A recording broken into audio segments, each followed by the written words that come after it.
Información precisa, completa, veraz, objetiva e independiente. Directo a tu pantalla. Voz de América en RCR 750.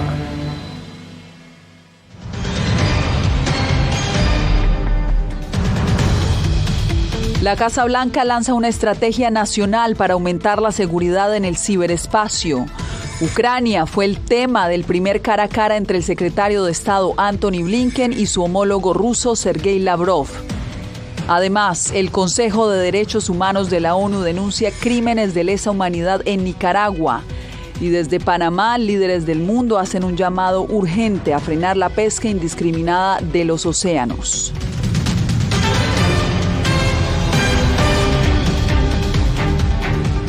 ¿Qué tal? Desde Washington les saluda Yasmín López. La Casa Blanca develó este jueves una agresiva estrategia de seguridad cibernética. El plan marca objetivos a largo plazo sobre cómo las personas, el gobierno y las empresas pueden operar de manera segura en el mundo digital. Jorge Agobián nos reporta. La estrategia restaura los fundamentos de la seguridad cibernética estadounidense y establece medidas agresivas para que las industrias privadas tomen mayor responsabilidad en la manufactura de equipos blindados contra ataques cibernéticos. Desde hace 20 años, Estados Unidos ha presentado su Estrategia Nacional de Ciberseguridad y ha confiado en los esfuerzos voluntarios de las empresas tecnológicas para evitar intrusiones en sus sistemas. Pero el plan develado por la Casa Blanca este jueves reconoce que no ha sido suficiente.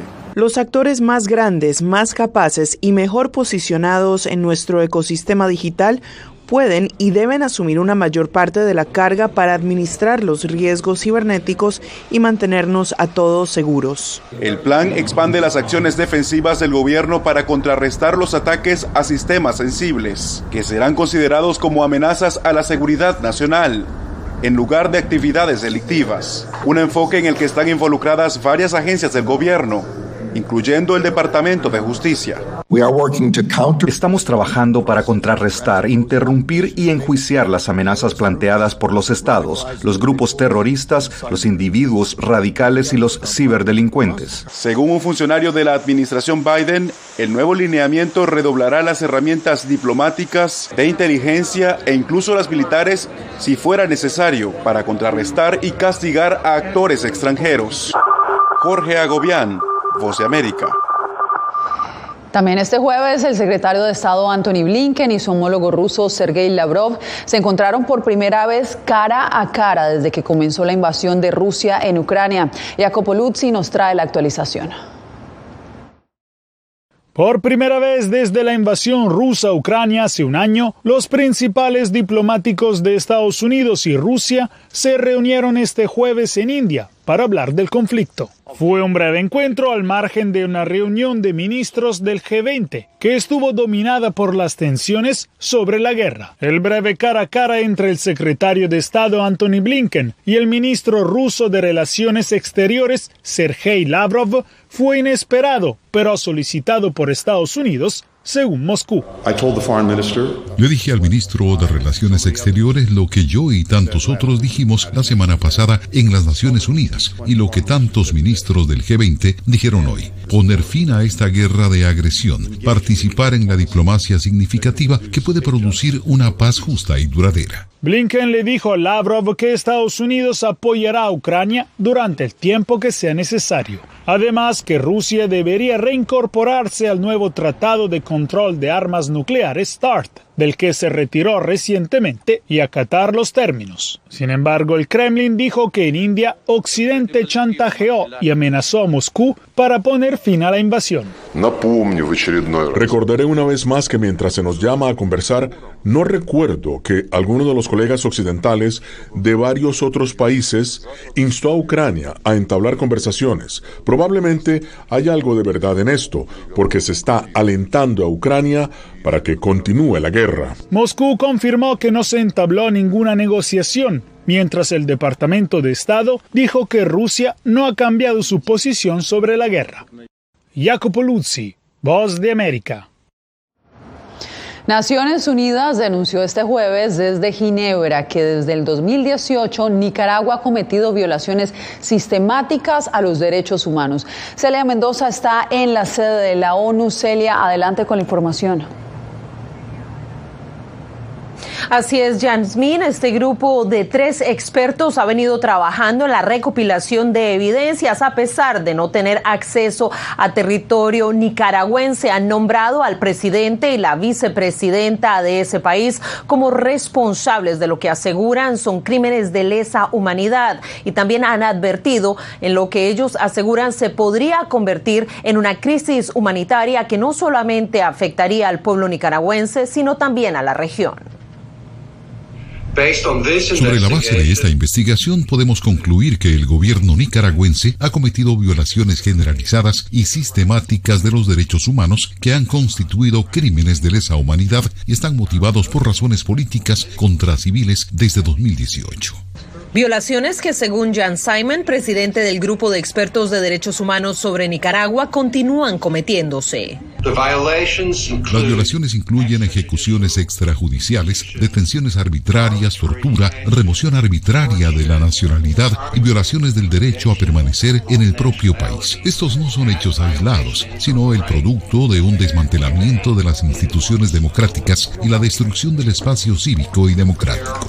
El reporte presentado en Ginebra es el producto de un año de investigación y el resultado de un mandato del Consejo de Derechos Humanos. Sin embargo, los autores no tuvieron acceso al país y el gobierno de Ortega se ha negado a reconocerlos. El llamado del grupo y en particular sobre la base de lo que hemos encontrado genera la necesidad de, como lo decía Jan, de llamar a la acción para ejercer lo que se llama el principio de protección. Lo que pide que la comunidad internacional actúe para evitar que se cometan crímenes de lesa humanidad. Argentina, por ejemplo, inició una indagación en donde se activó la jurisdicción universal y que desde ese punto de vista ya tenemos un primer intento en la jurisdicción argentina para la investigación y juzgamiento de estos crímenes. Este viernes, ante el Consejo de Derechos Humanos, el alto comisionado para Derechos Humanos de Naciones Unidas, Volker Turk, presentará su reporte acerca de Nicaragua, el primero que entregará desde que asumió esta posición. Y se espera que un reporte más amplio por parte de este panel se dé a los miembros de este Consejo este mismo lunes. Gracias, Celia, por el reporte y seguimos en Naciones Unidas porque el organismo nombró a la diplomática ecuatoriana María Isabel Salvador como nueva representante especial de la organización en Haití y también jefa de la oficina integrada de la ONU en la isla. La ex canciller y embajadora ante la Organización de Estados Americanos reemplazará a Helen Lalime, quien fue nombrada para el cargo en el 2019.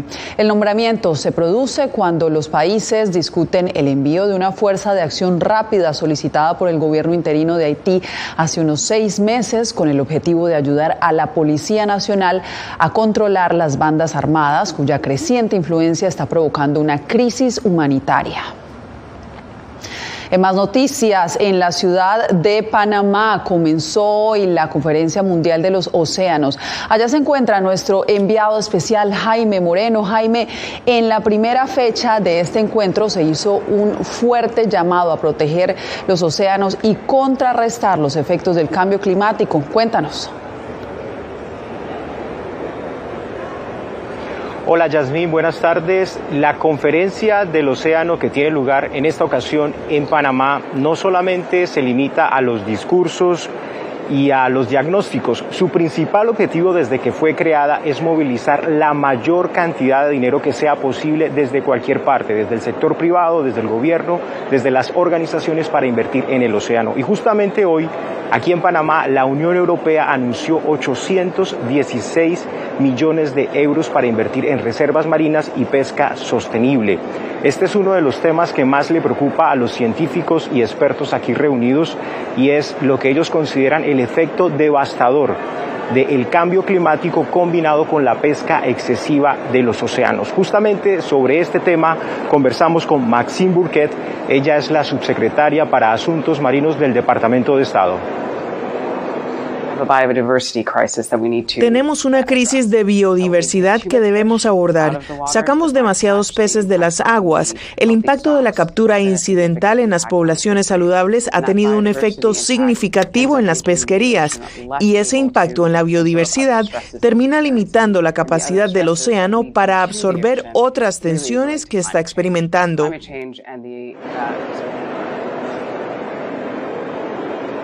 En la conferencia también se discute la situación de los países costeros, por ejemplo, lo que le está pasando ya a Centroamérica, que no es una región que emita grandes, emisiones de carbono, de dióxido de carbono, pero desproporcionalmente sí está sufriendo los impactos del cambio climático, y lo que prevén los científicos es que esto podría llevar a migraciones de poblaciones enteras. One of the issues that we are most concerned about is the issues of displacement. Uno de los temas que más nos preocupa es el desplazamiento, la reubicación. Sabemos que esto está sucediendo dentro de los países. Ciertamente está sucediendo dentro de nuestro país. Y ya que estoy aquí en Panamá, sé que hay una gran preocupación y un problema entre los pueblos indígenas que también están siendo desplazados como resultado de impactos como el aumento del nivel del mar en sus tierras de origen y sus tierras ancestrales. Planes para asistir a las comunidades que más se podrían ver afectadas con el cambio climático hacen parte de la discusión que se da aquí en la ciudad de Panamá, en una cumbre que se inició en el año 2014 y desde entonces ha movilizado cerca de $108 millones para la protección de los océanos. Desde la ciudad de Panamá, Jaime Moreno, Voz de América.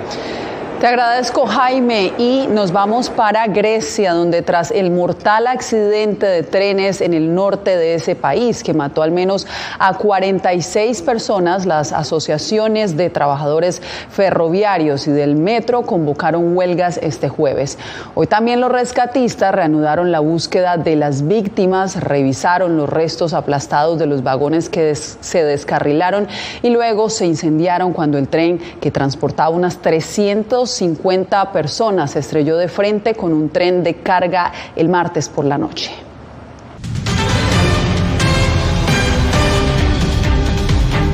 Un grupo de cubanos que lograron ingresar temporalmente a Estados Unidos por razones humanitarias ahora denuncian que las autoridades mexicanas los detuvieron injustificadamente cuando se encontraban en ese país. José Pernalete tiene los testimonios.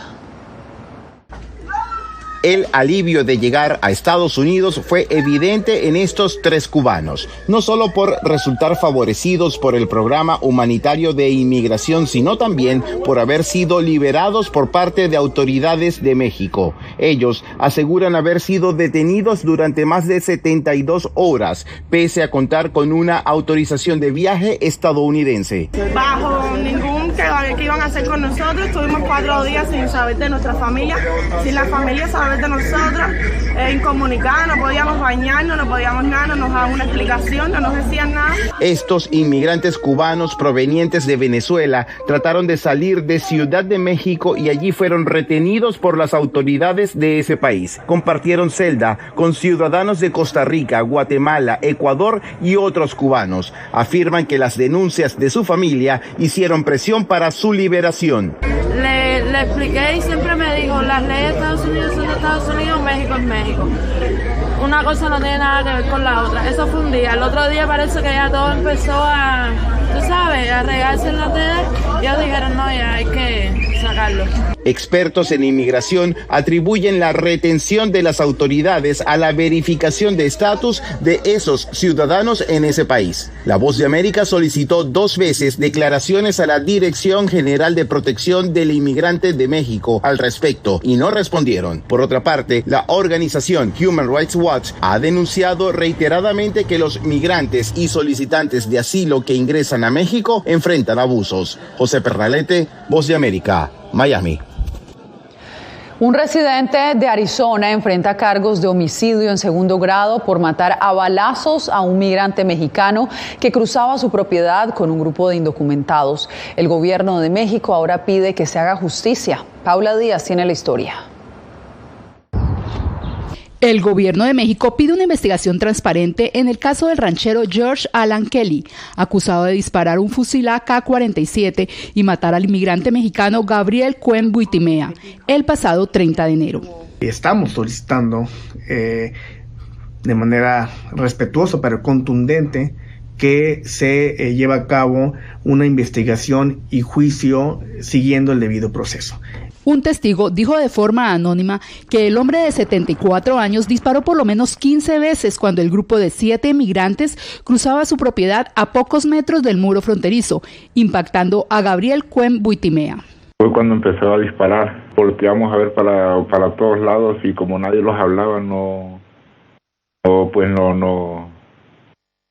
sabíamos de dónde venían las balas.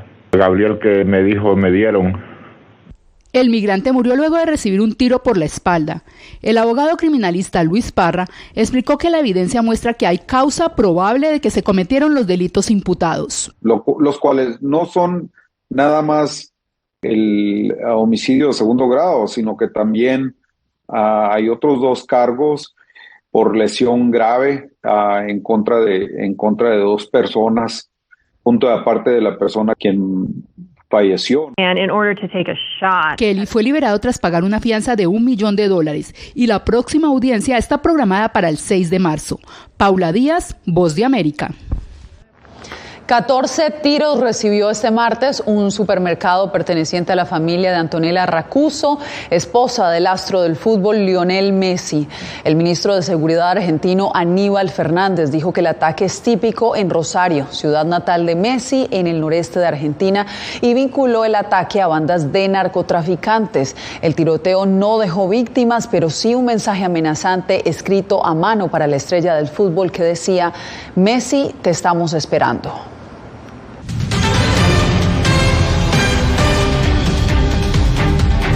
Actualizamos la información en El Mundo al Día. En Estados Unidos, el peso de la deuda estudiantil ha llevado al 33% de los latinos que han contraído préstamos del gobierno a postergar la decisión de casarse. Esto según estadísticas oficiales. Diva Lizette Cash nos pone en perspectiva. Tengo $60,000 en deudas y no me permite hacer decisiones como casarme, comprar casa, ni alzar dinero o tener hijos. Carol Marroni no es la excepción. Un 33% de los latinos estadounidenses con préstamos estudiantiles postergan casarse y un 37% posponen la decisión de tener hijos, de acuerdo con el Centro Nacional de Estadísticas Estudiantiles. Alrededor de $272 es el pago mensual promedio de los latinos.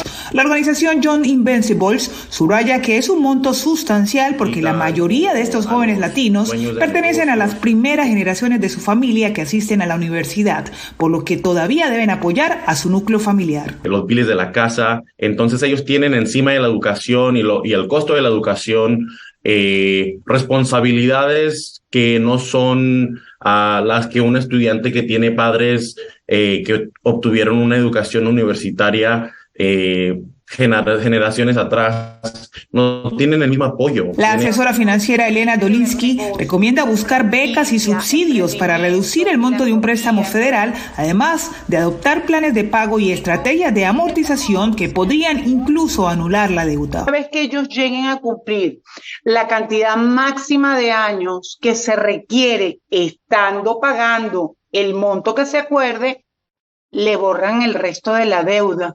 Y eso mucha gente no lo sabe.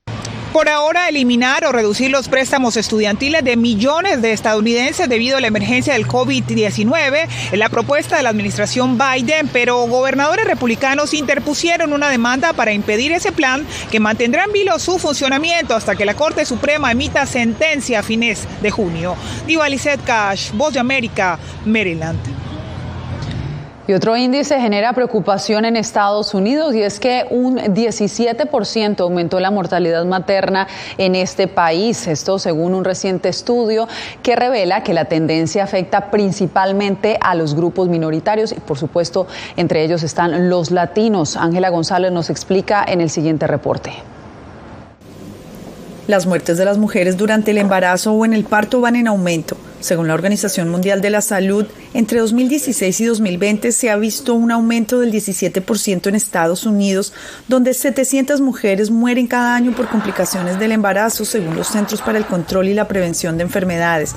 Y son grupos vulnerables como las mujeres hispanas quienes están más propensas a perder la vida. Muchísimos lugares no ofrecen interpretación o traducción de sus servicios. Entonces llega una persona que no habla inglés y no va a recibir la misma calidad de cuidados de salud que una persona que sí habla inglés.